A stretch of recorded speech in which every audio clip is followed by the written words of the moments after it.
Hey, Assalamu alaikum. So we will discuss some BCQs from the heavy menstrual bleeding.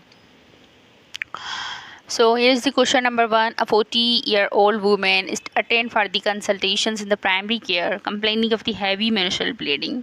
She is otherwise fit and well. Examination is unremarkable.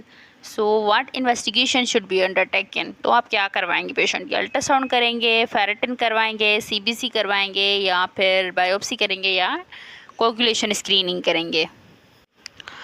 Okay, so here you can see according to the guideline carried out the CBC for all the women with the heavy menstrual bleeding in parallel with any heavy menstrual bleeding treatment offer. ठीक है, बाकी जो recommendation है कि coagulation आप screening सिर्फ उनमें करवाएंगे जिनमें कोगुलेशन डिसऑर्डर हो, ठीक है, और आपने रूटीनली सीरम फेरेटिन नहीं करवानी है पेशेंट की। हार्मोनल टेस्टिंग भी रूटीनली नहीं करवानी है। अगर सिम्टम्स हैं थायराइड के तो फिर आपने थायराइड प्रोफाइल करवाना है, अदरवाइज आपने नहीं करवानी। So here is the C. Okay.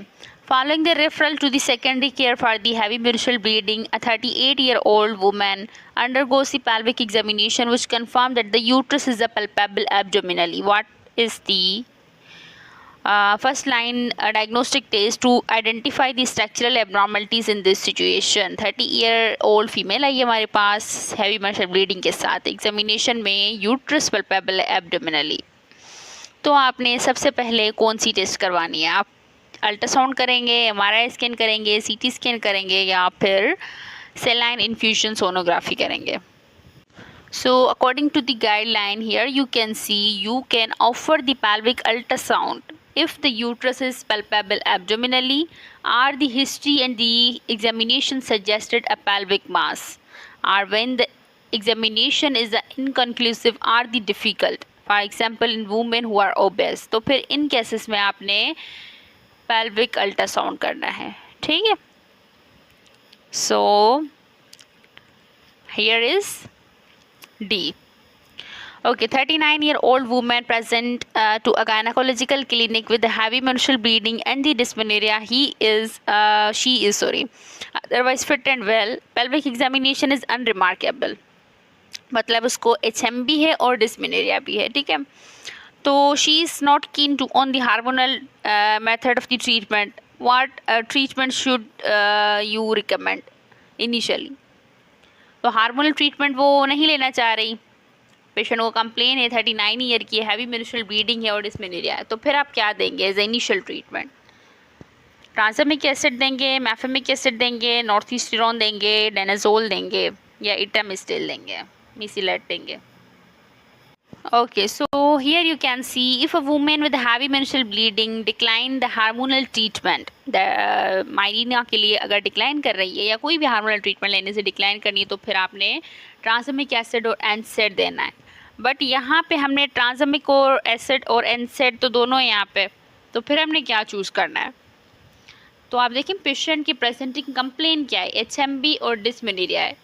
तो HMB सिर्फ होता तो फिर तो हम ट्रांसमिक एसिड बेस्ट था, ठीक है, उसकी एफिकेसी ज़्यादा है, but there is a no role of the tranexamic acid in the dysmenorrhoea.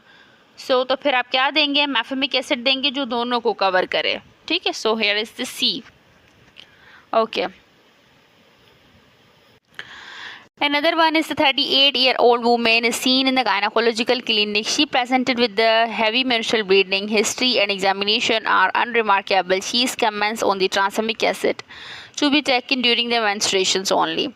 ठीक है, should this treatment ultimately prove to be ineffective for how many cycles? तो आप 3 cycles के लिए देते हैं, फिर उसके बाद पेशेंट को आप रिव्यू करते हैं, ठीक है। During the investigation for the heavy menstrual bleeding, a 42-year-old woman is found to have the 3 centimeter submucosal fibroid. Okay, 42 year age के में आई ये पेशेंट हैवी मेंस्ट्रुअल ब्लीडिंग के साथ और 3 सेंटीमीटर का सबम्यूकोजल फाइब्रॉइड है। बाकी ये पेशेंट फिट है, उसके हस्बैंड की भी वेजेक्टमी हो चुकी है। She was not wish to try the any pharmaceutical treatment, ठीक है, कोई भी फार्माक्यूटिकल ट्रीटमेंट ये नहीं लेना चाह रही। तो आप क्या करेंगे? तो सबम्यूकोजल फाइब्रॉइड का बेस्ट ट्रीटमेंट क्या है कि आप हिस्टेरोस्कोपिक रिसेक्शन करें फाइब्रॉइड की, ठीक है। सो